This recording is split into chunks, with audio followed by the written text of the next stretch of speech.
What are your thoughts on all the craziness that's happening on campus with the safe spaces, the trigger warnings, the microaggressions, the political correctness? Uh, Have no sympathy or patience for the trigger warnings, this hyper solicitousness. Um, what I tell my students is, um, if I don't sort of shock you or offend you in this course, I'm not doing my job. right.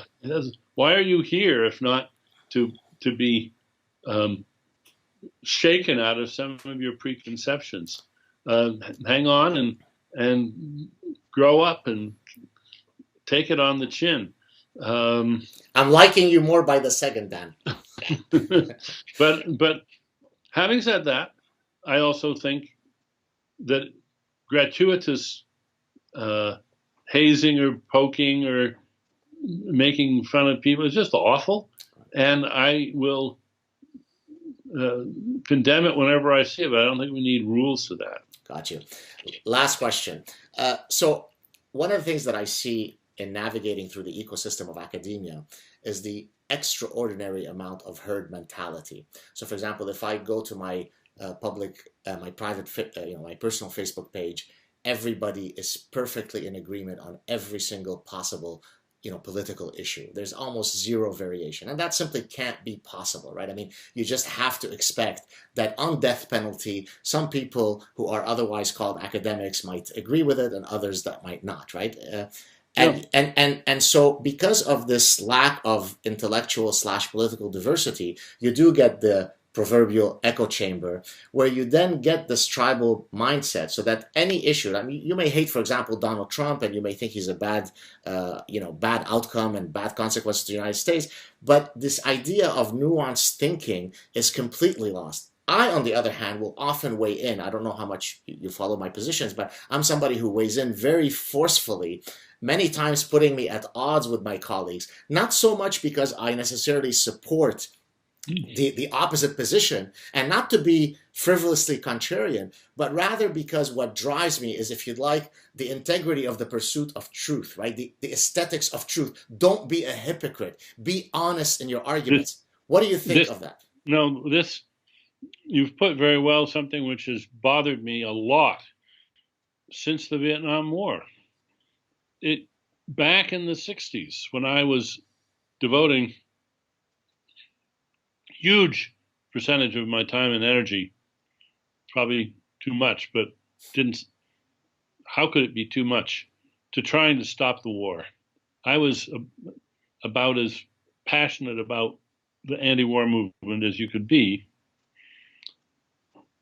and I never solved the problem of what to do about others who were equally passionate, who were saying really stupid things. And did I button my lip and let them blackmail the rest of us into making claims which I knew were false?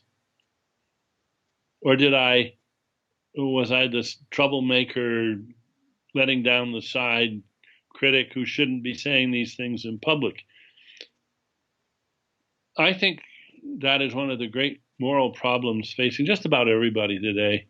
My, I dare say there are lots of Republican Congress people, senators and representatives right now, who are losing a lot of sleep over whether they should quietly button their lips and let the Trump administration do some of the things it's doing. At what point do they have to stand up, let the chips fall where they may, and say no in as loud and forceful a way as they can?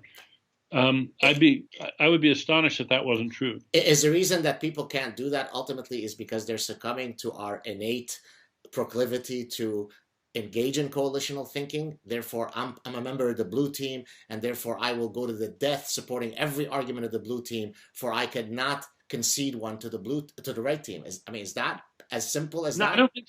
I don't think so.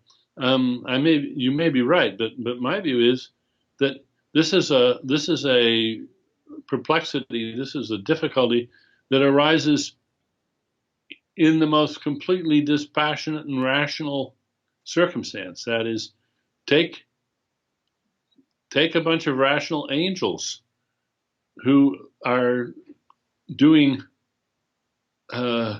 battle, a public relations battle, not war, but we're trying to persuade a difficult to persuade majority not to go ahead with something.